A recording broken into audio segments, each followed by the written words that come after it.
Heroin use is on the rise. The drug that was once relegated to the homeless and rock stars is now popping up at high school parties in the suburbs. Lori Johnson tells us heroin's popularity is directly related to the increase in prescription drug abuse.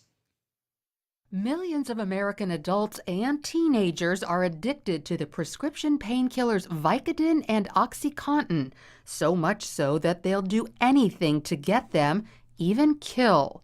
But finding the drugs and paying for them is harder and harder. Sometimes just one pill sells for $80.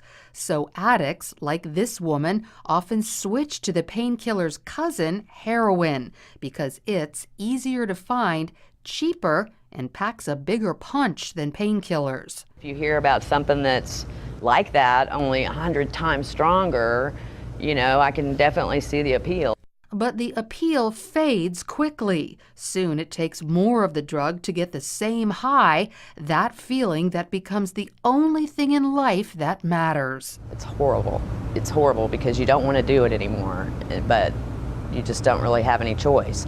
Rehab centers report a rise in heroin abusers, especially ones from middle-class homes, because heroin has become more available in places you'd never expect. It's cheaper for kids.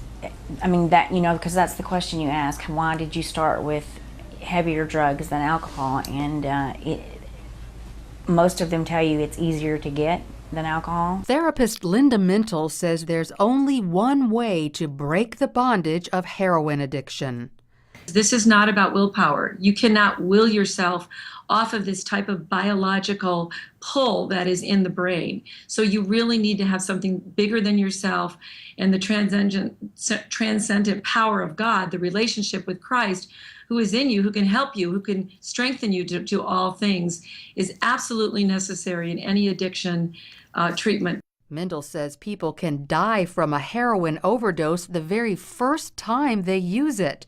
She recommends parents talk to their kids about the dangers of heroin and intervene if they see changes in their child's personality, weight, friends, or schoolwork. Lori Johnson, CBN News.